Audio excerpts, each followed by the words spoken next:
continue au 205 Magazine. Ça va vite à hors d'onde. Il se passe tellement plein de choses à Parle, l'Aréal. jase, C'est un jase. feu roulant de blagues.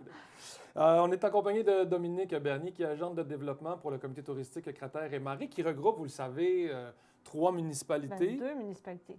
C'est vrai que les Éboulements et Saint-Joseph-de-la-Rive sont maintenant regroupés sous une Oui. même appellation.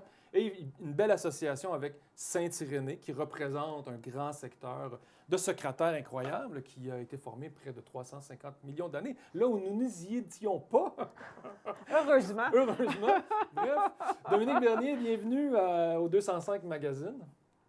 Merci de l'invitation. Merci d'être là avec nous. Écoute, on peut se lancer directement dans le dossier d'une belle réalisation, d'une magnifique initiative aussi que vous avez propulsée avec le comité. Mais juste avant, si on parle de Cratères et Marées, quelle est la mission de ce comité touristique et de quelle façon, toi, Dominique, avec ton arrivée, tu permets une gestion de tout ça et peut-être même que tu peux nous aiguiller sur ta vision de ce qui se passera peut-être dans les prochains mois? Oui. Ben nous, notre mission, en fait, c'est vraiment la concertation des acteurs là, au niveau touristique de justement les éboulements Saint-Irénée, Saint-Joseph-la-Rive. Notre but, c'est d'offrir un développement d'une offre enrichie, une offre touristique enrichie, la mise en marché du territoire du secteur, en fait, notre secteur touristique, de soutenir une croissance, une économie durable et harmonieuse. Donc, on fait des grands projets porteurs, comme on est impliqué, le comité touristique est impliqué dans la promenade des bains qu'on a créée à Saint-Irénée, là, la belle promenade là, avec les 3 belvédères là, thématiques, Espace La Rive, la réhabilitation de l'ancien édifice Jean 23, on est impliqué là-dedans. En fait, c'est le comité qui avait démarré le projet. Maintenant, il y a une OBNL spécifique qui s'occupe, là, mais on est encore impliqué dans ce développement-là. Les plus belles baies du monde, notre candidature au concours des plus belles baies du monde qu'on va parler un peu plus tard. Marché apéro, c'est aussi le comité touristique qui s'occupe de ça. Moi, ma vision, on est en pleine planification stratégique. On entame une planification stratégique qui n'avait pas été faite depuis 2019. Okay. Donc, on repart là-dessus. Ça fait 1 an que je suis arrivée. Quand je suis arrivée, j'étais on était dans les projets vraiment, là, dans l'opérationnel, au niveau plus opérationnel. Et là, on rentre plus en niveau planification pour l'année prochaine, pour les années à venir. Fait qu'on aura le volet développement touristique et j'ai vraiment un intérêt à développer aussi le volet plus communication interne. À ce moment-là, c'est vraiment la conciliation des acteurs, se faire connaître, être établi dans le milieu comme étant un acteur clé là, du développement touristique de notre secteur et même au niveau régional. Ouais, ça nous fera plaisir ça nous fera plaisir de participer au rayonnement et à la promotion de tout ça. Et quel environnement de travail quand même. Tu te payes la traite, on va le dire comme oui, ça. Vraiment. On est chanceux. C'est quand même le plus beau secteur de Charlevoix. Je ne vais pas le dire, mais c'est ça un peu pareil. C'est un mariage naturel entre les 2 villages qui partagent cette côte-là et cette route-là. C'est vraiment intéressant. C'est un beau maillage qui s'est fait là, au fil des années. C'est des municipalités sœurs. Là. Vraiment, c'est vraiment intéressant comme dynamique, là, vraiment, vraiment. Puis MRC Charlevoix et Charlevoix-Est, Charlevoix, c'est drôle, il y a vraiment comme une harmonie qui s'est créée, là, une cohésion qui s'est créée entre ces 2 entités-là au fil des années, puis ça continue comme ça. Puis il y a vraiment une belle communication qui se crée, puis il y a vraiment une belle cohérence, donc c'est vraiment intéressant. Vraiment. Et là, tu l'as mentionné rapidement dans l'ensemble des activités et des moyens là, qui seront pris, des actions qui sont posées par Cratères et Marées. Les plus belles baies du monde. Qu'est-ce que c'est les plus belles baies du monde? Et surtout, où est-ce que ça vous est venu l'idée de proposer la magnifique baie de Saint-Irénée au sein de ces belles baies du monde-là? Les plus belles baies du monde, c'est... en fait, on a notre coprésident, on a Marie-Hélène Tivierge qui est coprésidente et Guy Rousset qui est notre coprésident, fait partie de l'Association des plus belles baies du monde depuis son fondement, en fait. Et ça est venu en tête comme ça. Ça regroupe, en fait, 42 baies de partout dans le monde, là, vraiment Europe, Asie, Afrique, à chaque fois, il y a du monde vraiment éparpillé là-dedans. Ça fait 25 ans que ça existe. C'est super, une grosse association. Et à chaque année, en fait, ils font des événements. Puis, il y a un concours annuel qui crée les plus belles baies du monde. Puis là, Guy, ça est arrivé dans la tête de dire, ben pourquoi qu'on ne proposerait pas notre baie à Saint-Irénée, notre secteur? On est un peu dans notre truc. Il a proposé l'idée à la municipalité de Saint-Irénée au départ. Puis la municipalité de Saint-Irénée, ça a fait du pouce, puis elle nous a dit, ben c'est plus une valeur touristique qu'une valeur très nichée dans la municipalité. Donc, pourquoi qu'on ne transférait pas ça au comité touristique? Et de là, on fait le tour un peu, puis on travaille vraiment en coopération avec la municipalité de Sainte-Irénée. Puis ça couvre plus large, vraiment, c'est le secteur au complet. La baie de Sainte-Irénée, ça couvre vraiment, la baie peut couvrir un peu plus large. Et donc, le comité touristique était impliqué là-dedans, de pair avec la municipalité. Puis là, on a été chercher aussi des appuis de l'ATR. Donc, on travaille un petit peu en trio là-dessus, en collaboration. On a présenté la candidature la semaine dernière, le 25, je crois. C'est Sylvain Duquet, qui est conseiller à la municipalité de Sainte-Irénée, qui était notre représentant officiel. Oui. Il y avait 3 B qui se positionnaient. Il y avait nous, il y en avait 2 autres aussi. Je sais plus, la Lituanie, je crois, Dominique, et la baie du Sénégal. C'est ça. Oui, c'est ça, absolument. Ben, c'est ça. Moi, j'ai noté dans le communiqué de presse, je pense que... Oui, exactement. Je relis tes informations. Oui, c'est ça. J'avais plus en tête. Et puis, c'était à Dakhla au Maroc qui était là. Et on était nominés là, comme étant... en tout cas, on fait partie du grand concours maintenant. Là, la prochaine étape, c'est qu'ils vont venir, il y a 2 représentants des plus belles baies du monde qui vont venir sur place pour voir, parce qu'on a fait une super belle vidéo. Donc là, ils vont venir sur place pour voir l'état des lieux, en fait, voir si c'est vraiment ça en 2025, en mai 2025, si je ne me trompe. En mai 2025. Donc là, si je comprends bien, ça veut dire que la Lituanie et le Sénégal et Sainte-Irénée sont, en guillemets, compétiteurs de ce concours-là, parce que les 3 ne seront pas acceptés ou les 3 pourraient être acceptés? Je crois je crois qu'ils sont assez inclusifs. Si on répond bien aux critères et chacun a fait son travail correctement, je pense qu'ils sont assez inclusifs dans les demandes. Okay. Je pense pas qu'on soit en compétition nécessairement. Les 3 pourraient... Je pense qu'on soit assez inclusifs. OK. Dans un contexte où tout le monde répond aux critères et que les comités considèrent que... Donc là, le comité, ils vont avoir du plaisir. Ils vont aller en Lituanie, au Sénégal et à Charlevoix. Là. C'est quand même... Dans Charlevoix, pardon. Dans Charlevoix. Je vais me faire chicaner. Pas dit, les oreilles ont frisé. J'ai dit Donc, une belle initiative parce qu'il fallait y penser, puis il fallait pousser ça plus loin, puis se rendre au bout de l'aventure. D'ailleurs, Sylvain n'est jamais revenu du Maroc. On ne sait pas s'il va revenir. Il a pris des petites vacances. Avec la tempête de neige, là, c'est ça, souvent on va dire de rester là-bas. Guy est revenu, par contre. Guy revenait hier, je crois, donc... c'est ça, les 2 pieds dans la neige. Oui, Guy Rousset était là également. C'est une belle... Je trouvais que c'était audacieux d'aller... Tu sais, je trouve que ça demande une concertation, un regroupement, une force collective pour mettre ça sur pied, prendre le temps, se donner les outils nécessaires, y aller, présenter. Tu sais, il y a quand même un cheminement important. Je trouvais que c'était audacieux. Il y a un cheminement important, mais tu sais, pour les critères, c'est beauté, biodiversité. Tu sais, on a vraiment poussé avec la pêche à la fascine, le caplan qui roule. Tu sais, il y a comme la beauté. L'histoire. Tu sais, l'histoire, le volet culturel, avec le domaine forestier. On était vraiment chercher un peu tous nos grands créneaux là, qui couvrent notre secteur. La qualité de vie des habitants sur place. Ça fait partie d'un tout, en fait. C'est pas juste la baie comme telle étant le truc d'eau, mais c'est vraiment comme tout ce qui entoure la baie, en fait, au niveau culturel, au niveau patrimonial et tout ça. On était vraiment chercher ces éléments-là comme étant des éléments différenciateurs. Je pense qu'on se positionne bien. Puis oui, on a fait une belle présentation. J'espère que la vidéo a eu l'impact désiré là-bas, que les gens ont découvert un peu un bout de Charlevoix. Et je salue parce que je l'ai vu, on s'est côtoyé sur Facebook rapidement. Amélie Caron qui a participé aussi au tournage de certaines images. Je la salue parce que je trouve que ces images étaient belles. Puis je suis allé, comment on dit ça, squatter, pas squatter, mais stalker son Facebook. J'ai vu des belles affaires. Puis je me suis dit, wow, quel bel artiste, quel bel photographe, quelle belle vidéaste. Fait que j'avais envie de la saluer avec toi aujourd'hui là, parce qu'elle a participé. Cool! Bonjour Amélie! De près. Bonjour Amélie. Donc, la suite, c'est l'attente de l'arrivée du comité en mai. On s'en reparlera. Peut-être que nous, on pourrait aller prendre quelques images de leur venue. Bonne idée. En tout cas, si on a besoin. On va les accueillir. Oui. Puis ensuite de ça, il y a comme une grosse organisation qui s'installe pour le mois de septembre 2025. Il y a toute une délégation. Parce que à chaque année, en fait, ils ont une délégation qui... d'une des plus belles baies du monde. La baie des Chalands, c'est la baie de Tadoussac l'année prochaine. Et la délégation des 200 personnes internationales là, qui s'en viennent, avec des journalistes et tout, vont passer par Charlevoix pour aller à Tadoussac. Donc, il y a comme une organisation qui va se planifier, le comité touristique va être impliqué là-dedans là, pour les accueillir et les faire passer par Charlevoix de façon très conviviale et chaleureuse pour le séjour qu'ils s'en vont faire à Tadoussac. Oui, en effet, parce que le prochain rendez-vous est à Tadoussac en 2025. J'ai envie de dire, c'est un peu la grande séduction. Oui.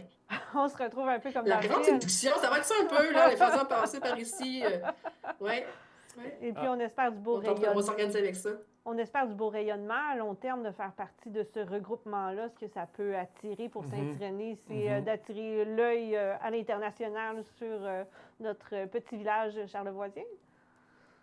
Oui, l'œil international, le nouveau coup d'œil touristique, puis une fierté aussi régionale. Tu sais, c'est ça aussi, tu sais, de se faire partie des plus belles villes du monde pour notre client, tu sais, notre communauté, là. On trouve que c'est une belle fierté, c'est intéressant. La TR va pouvoir faire du pouce aussi au niveau du rayonnement là-dessus. Donc, puis tout le monde, en fait, c'est Saint-Irénée, mais ça va, tu sais, c'est comme, tu sais, quand Charlevoix a une plus belle ville du monde dans son réseau, dans son écosystème, c'est quand même, ça va avoir un rayonnement quand même plus vaste que juste Saint-Irénée. Tout à fait. Ça fait combien d'années que vous êtes dans Charlevoix? Je vous tutoie, je vous tutoie, vous, tout à coup. Moi, oui? Ça fait 5 ans. Ça fait 5 ans. Ça fait 5 ans que je suis à Charlevoix. Ouais. Une terre d'accueil que tu as choisie? Une terre d'accueil que j'ai choisie, ça fait 8 ans qu'on a acheté notre beau terrain ici, notre maison. On se pensait s'en venir si plus pour la retraite. C'est notre maison secondaire. Finalement, on a décidé, juste en même temps, avant la pandémie, enfin, on a pris notre décision. Puis on est revenu en plein milieu de pandémie. Là, nous, on est arrivé ici en mai 2020.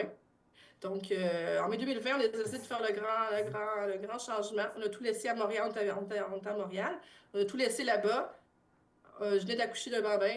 Puis pendant le congé maternité, on est déménagé. Fait que reparti une nouvelle vie ici. Fait que c'était parfait. C'est génial.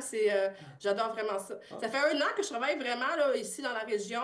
J'avais travaillé pour le Mont-Grand-Fond pendant un petit moment, mais les 4 dernières années, j'avais travaillé pour une boîte de Québec. Okay. Puis là, je suis vraiment investie dans la région. C'est vraiment quelque chose d'intéressant, de le fun, avec les acteurs, sur place directement. Je tripe ma vie, là. J'en ai vraiment content. Puis mon fils, c'est un vrai petit charlevoisien. Tu vois, il va avoir 5 ans, puis ça fait 5 ans qu'il est ici, donc c'est un petit charlevoisien. Ah, c'est quel bel endroit pour élever des enfants. Je m'en allais dire, tu vis ta best life. Tu sais, on dit ça des fois. Un peu, oui, on dirait qu'on est là-dedans. Là. C'est drôle, mais oui, c'est vraiment... En même temps, on a plein de cheminements de vie, là. Ouais. Mais oui, c'est vraiment... On est quelque chose. Il y a quelque chose ici, là, sur le voie, là, qu'on apprécie vraiment beaucoup. Ben, je te souhaite d'avoir encore beaucoup de plaisir, surtout en famille comme ça. Là, je pense que la région, l'accès au fleuve rapidement, d'aller faire un pique-nique à la mer un samedi ou de pouvoir se libérer un après-midi plus rapidement puis aller prendre une marche. Surtout Saint-Fidèle, c'est proche de tout. La forêt est là, la mer est là. Quelle belle place pour la famille. Le petit apéro à Port-au-Persil. Oui, nous autres, j'habite à Saint-Fidèle, puis ça arrive souvent qu'on prend un petit apéro à Port-au-Persil en arrivant. C'est quand même le fun, là, comme activité. C'est pas négligeable. Il y a des gens qui se préparent 6 mois à l'avance pour aller prendre un verre à Port-au-Persil. C'est le fun de penser qu'on a l'accès ici. Les trois, on est comme ça. Sylvain aussi, on est dans des environnements. Camille, c'est une pro de l'apéro à la plage. Là, de Saint-Irénée, d'ailleurs. La plage de Saint-Irénée, d'ailleurs. On va chercher les enfants. Moi, je vis à la Malbaie, mais je vais chercher les enfants à l'autobus du camp à Saint-Irénée. Fait que c'est facile le soir de dire on se fait un pique-nique spontanément, comme ça, sur la plage. Oui, c'est tellement le fun.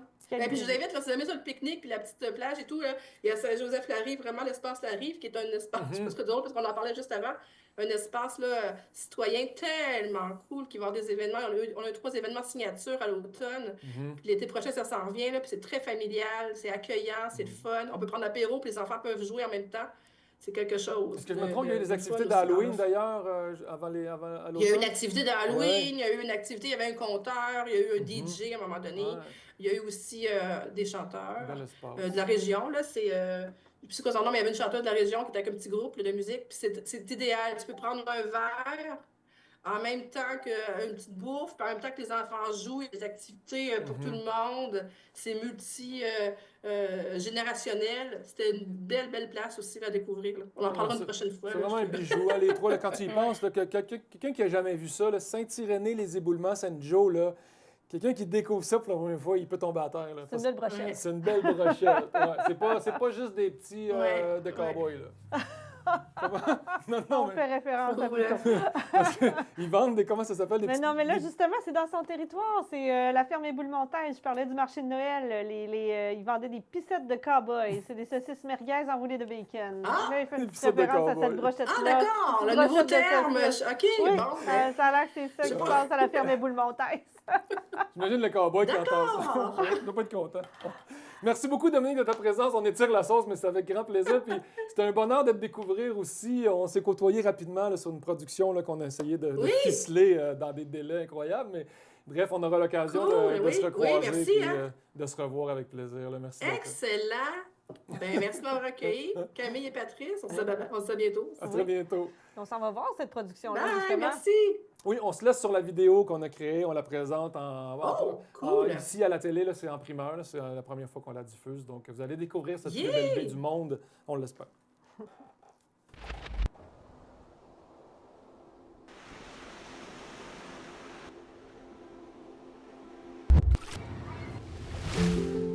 Au cœur de Charlevoix, la baie de Saint-Irénée, un ruban de sable et d'eau où le fleuve et la terre se rejoignent, forment un écosystème unique, façonné il y a 400 millions d'années par un impact météoritique.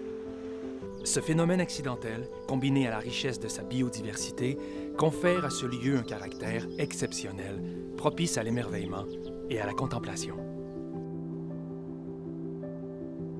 Depuis toujours, la baie attire celles et ceux qui recherchent calme et splendeur. Des amatrices de nautisme aux visiteurs longeant l'une des plus belles routes panoramiques d'Amérique du Nord, elle dévoile ses trésors naturels et son histoire. Véritable signature de Saint-Irénée, cette baie est le théâtre d'un phénomène unique. Chaque printemps, les capelans viennent y pondre. Activité emblématique du littoral, la pêche à la fascine perpétue des traditions ancestrales tout en valorisant des pratiques éco-responsables. La baie de Saint-Irénée incarne notre identité. C'est bien plus qu'un paysage. C'est un héritage vivant. Notre plage, reconnue comme site patrimonial, symbolise l'équilibre entre ouverture au monde et attachement à un environnement exceptionnel que nous préservons pour nos enfants. La route bleue de Charlevoix et l'expansion envisagée du parc marin Saguenay-Saint-Laurent résonnent harmonieusement avec notre ambition d'un tourisme respectueux qui protège notre environnement autant qu'il le met en valeur.